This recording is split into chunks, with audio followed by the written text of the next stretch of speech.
நமது உறவினர்கள் அனைவருக்கும் எனது இனிய வணக்கங்கள். என் பெயர் கீர்த்தனா. இருக்கும் இடம் பெங்களூரு. திரு சோனாராமையா அவர்கள் நடத்தி வரும் இராமாயண கதை சொல்லும் போட்டியின் பருவம் 2 முதல் தலைப்பான கல்லை பெண்ணாக்கிய திருவடியின் பெருமையை பற்றி காண்போம்.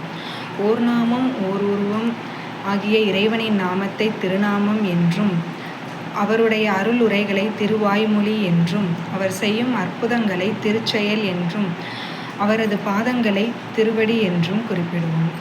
கல்லை பெண்ணாக்கிய திருவடியின் பெருமையை பற்றி காண்போம். முதலில் பெண் எவ்வாறு கல்லானார்கள் என்பதை பற்றி அறிந்து கொள்வோம். தேவர்கள் அனைவரும் பார்க்கடலை அமிர்தத்திற்காக பார்க்கடலை கடையும் பொழுது வெளிவந்த பேரழகி அகலிகை ஆவார்கள். அப்பெண்ணின் மீது தேவலோகத்திற்கு அதிபதியான இந்திர தேவரும் கௌதம முனிவரும் ஆசை கொண்டனர்.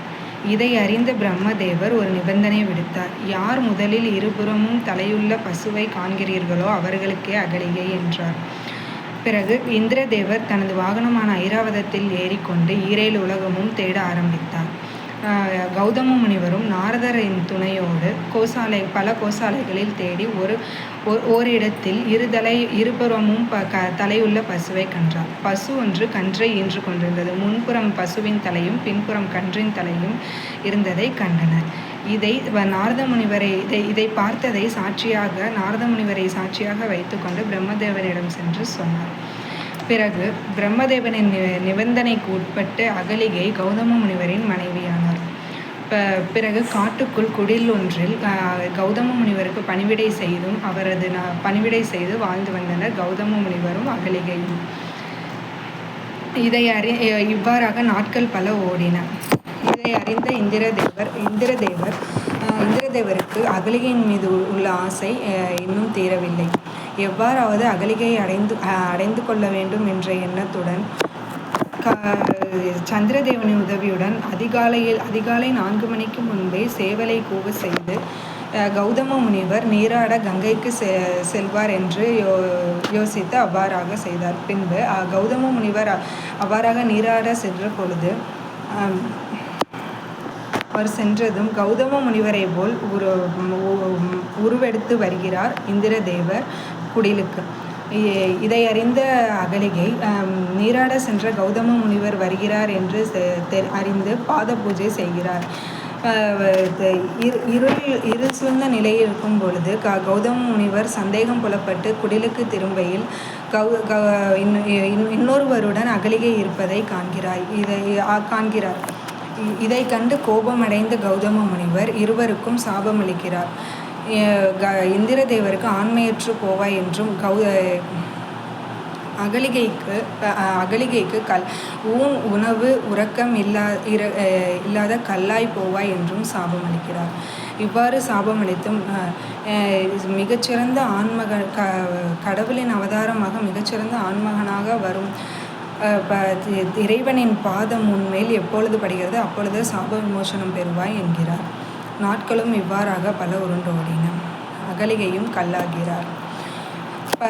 ஸ்ரீராமபிரான் பிறந்து வளர்ந்து முனிவர் விஸ்வாமித்திரருடன் அகலிகையின் இருக்கும் இடத்திற்கு நோக்கி வரும் பொழுது பல பாறைகளும் தூசிகளும் கண்ட இடத்தில் ஓரிடத்தில் மட்டும் ஒரு பாறையில் மட்டும் துளசி செடி கண்டதை கண்டு வியந்து விஸ்வாமித்திரரிடம் கேட்கிறார். அப்பொழுது விஸ்வாமித்திரர் அகலிகையின் கதையை எடுத்துரைக்கிறார். அப்பொழுது ஸ்ரீராமபிராரின் திருப்பாதத்தில் இருந்து சிறு தூசி பற்று அகலிகை சாப விமோச்சனம் அடைகிறார். சாப விமோச்சனம் அடைந்த அகலிகை இத்தனை நாட்களாக ஸ்ரீராமரையே துதித்து கொண்டிருந்த நிலையில் அவர் மூலமாக சாப விமோச்சனம் கிடைத்ததை என்று பெருமைப்படுகிறார். அப்பொழுது ஸ்ரீராமபிரான் தனது சக்தியால் இமயமலையில் தவம் செய்து கொண்டிருந்த கௌதமரை தனது சக்தியால் வரவழைத்தார் ஸ்ரீராமர். கௌதமரிடம் ஒப்படைத்து நெஞ்சினால் பிழைப்பு இலாலை நீ அழைத்திடுக என்றார். இவளை ஏற்றுக்கொள் என்று கௌதமர் அகலிகை இருவரையும் சேர்த்து வைத்தார். இதுவே ஸ்ரீராமரின் திருவடி பெருமைகளாகும். இவ்வாறாக ஸ்ரீராமரின் திருவடி பெருமைகளை பலவாறாக கூறலாம். திருச்சூட்டு படலம் என்பது ஸ்ரீராமர் வனத்தில் இருக்கும் பொழுது பரதர் ஸ்ரீராமரை நாடாளுவதற்காக தனது தாயார் அரசினர்கள் அனைவரும் சென்று அழைக்கும் பொழுது அவர் வர மறுத்துவிட்டார். அப்பொழுது ஸ்ரீராமரின் திருவடிகளை வேண்டி பெற்று தன் தலைக்கனியாக சூடிக்கொள்கிறார். அயோத்தி அரசிக்கு திருவடியை சூடுகிறார். இதுவே திருச்சூட்டு படலமாகும். அது மட்டுமல்லாமல் பிரகலாதனை ரட்சிக்க நரசிம்ம அவதாரம் எடுத்த திருவடியின் பெருமை, தசரதனின் மாளிகையில் நடந்த திருவடியின் பெருமை, விஸ்வாமித்திரர் முனிவருடன் யாகத்தை காக்க சென்ற திருவடியின் பெருமை, தாடகை அரக்கியை வதம் செய்த திருவடியின் பெருமை, பெண் அகலிகையின் சாபம் நீக்கிய திருவடியின் பெருமை, சிற்றன்னை கைகேயின் வார்த்தைகளை மதித்து வனம் செல்ல துணிந்த திருப்பாதத்தின் பெருமை, குகனை ரட்சித்த திருவடியின் பெருமை, ஜடாயு சபரிக்கு மோட்சம் தந்த திருவடியின் பெருமை, வாலிக்கு மோட்சம் தந்து சுக்ரீவனையும் அனுமனையும் ஏற்றுக்கொண்ட திருவடியின் பெருமை, மகாபலியின் யாகசாலையில் 3 அடி மண் கேட்டு வந்த திருவடியின் பெருமை என பல பெருமைகளை கூறிக்கொண்டே போகலாம். நன்றி.